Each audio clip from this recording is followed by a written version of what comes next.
15 Februari kemarin, Jakarta tidak lagi menyandang status ibu kota negara. Hal ini merupakan implikasi dari Undang-Undang Ibu Kota Negara atau IKN yang telah diundangkan sejak 22 Februari 2022. Kita akan bahas status Jakarta setelah 2 tahun Undang-Undang IKN ditetapkan. Kita akan bahas bersama Wakil Ketua Balik DPR dari fraksi P3 Ahmad Baidowi dan peneliti BRIN Devi Darmawan. Selamat malam, Bu Devi, Bang Awi.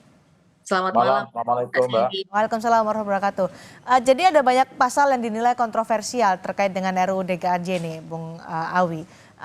Terutama pertama adalah soal gubernur Jakarta dipilih oleh presiden. Kemarin dinyatakan oleh Sufmi Dasko Ahmad bahwa itu tidak terjadi, maka gubernur Jakarta tetap akan dipilih melalui pilkada. Ini sudah pasti tidak akan ada penunjukan gubernur oleh presiden tapi melalui pilkada, sudah fix. Sebelum itu kami perlu menginformasikan ya, informasi yang berkembang bahwa hari ini Jakarta sudah tidak lagi jadi ibu kota. Nah, ini informasi yang perlu kami luruskan. Undang-Undang IKN pasal 41 itu bunyinya begini, paling lama 2 tahun sejak undang-undang ini disahkan, Undang-Undang DKI Jakarta, Undang-Undang 22 tahun 2007 diubah sebagaimana ketentuan perundang-undangan ini. Nah, itu diubah bukan berarti dicabut ya, tidak otomatis karena di pasal peralihannya disebutkan bahwa pasal-pasal yang masih yang tidak bertentangan dengan Undang-Undang IKN itu masih berlaku. Di pasal 4-nya disebutkan bahwa terkait dengan pemindahan ibu kota itu harus melalui keputusan presiden. Yang berikutnya proses pemindahan ibu kota itu melalui peraturan presiden. Jadi narasi-narasi yang menyebutkan seolah-olah hari ini Jakarta sudah tidak menjadi ibu kota itu perlu kami luruskan. Soal kemudian ada tenggat waktu untuk pembahasan memang iya, tetapi tidak serta-merta karena apa? Undang-undang itu perlu aturan teknisnya, operasionalnya. Jadi ini saya bacakan ya. Jadi tidak ada kekosongan hukum soal status Jakarta saat ini ya, meskipun Undang-Undang IKN sudah diundangkan gitu ya. Baik. Tidak ada. Kemudian soal pasal kontroversial itu, Bung Awi.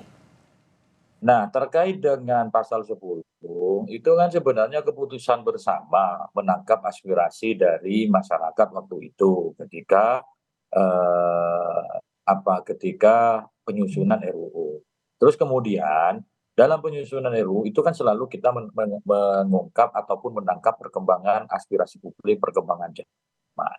Pada berikutnya banyak hal-hal yang orang yang melakukan penyampaian penolakan. Maka kemudian fraksi-fraksi berpikir ulang, ya tinggal tunggu saja besok pada saat pembahasan, ya mudah-mudahan apa yang disampaikan oleh Bang Dasko itu bisa terwujud. Artinya apa? Semua fraksi konsisten kepada sikapnya yang kemarin mau pilkada. Tapi sekali lagi, sebelum dibahas kita kan tidak bisa memastikan dulu berandai-andai. Tapi yakinlah DPR akan tetap memperhatikan perkembangan sosial politik yang ada di lapangan.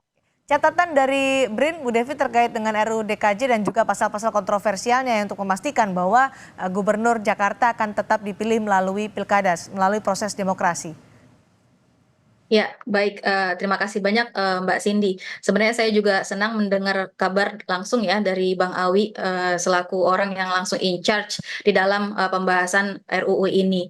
Jadi memang kita berharap betul ya Bang Awi dan juga Mbak Cindy dari BRIN sendiri memang pilihan pemilu langsung itu seharusnya tidak diutak-utik lagi gitu ya. Walaupun pilihannya itu nanti akan dibentrokan dengan apakah Jakarta sudah bukan lagi ibu kota atau Jakarta sudah menjadi pusat bisnis begitu. Karena seyogianya pilihan bangunan ketatanegaraan kita itu dengan cara suatu daerah itu berkembang itu seharusnya tidak saling bertabrakan begitu ya dengan praktek-praktek pembangunan ketatanegaraan kita yang sudah kita lakukan secara terus-menerus gitu ya. Karena sejak reformasi kita tahu bahwa ada perbaikan-perbaikan di dalam struktur ketatanegaraan kita, salah satunya tentang pemilu ini. Dan pemilu semakin hari semakin baik, baik di tingkat nasional maupun di tingkat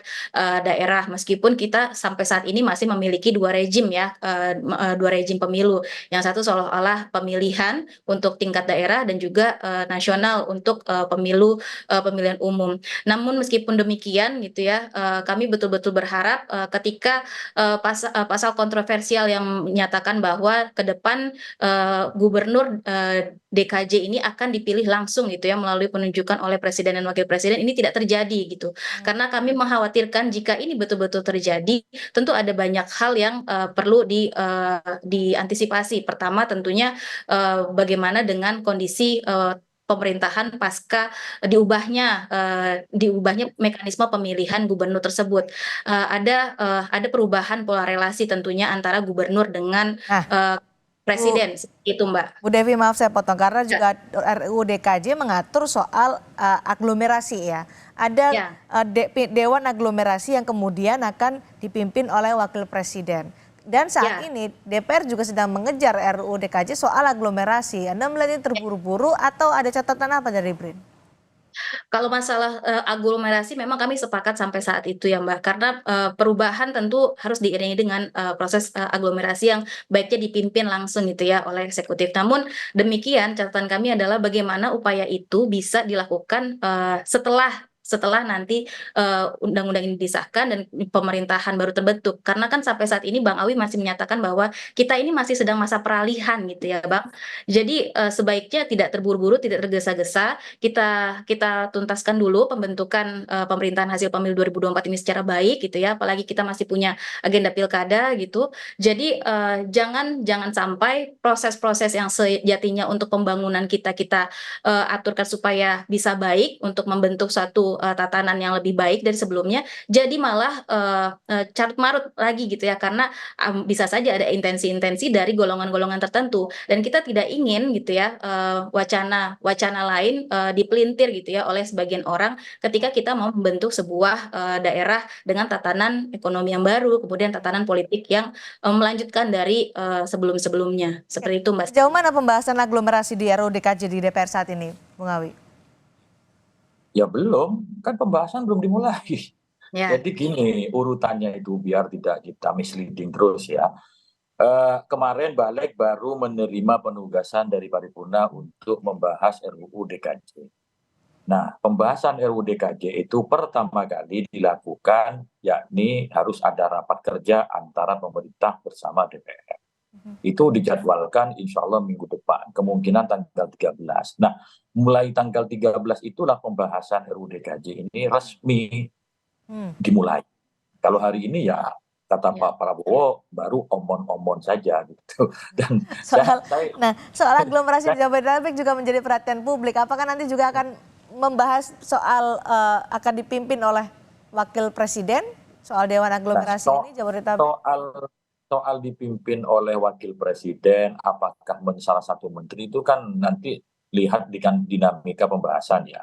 Kalau kenapa dulu pakai wakil presiden itu biar tidak ada saling tunggu satu sama lain. Misalkan ya, karena terkait dengan wilayah aglomerasi itu terkait dengan masa depan Jakarta, khususnya terkait dengan tata ruang, pengendalian jumlah penduduk, transportasi, pengatasan banjir, itu kan kalau dipimpin seorang menteri, itu kan nanti menteri yang lain merasa bukan bidangnya. Contoh, ketika bicara tentang transportasi, itu kan Menteri Perhubungan.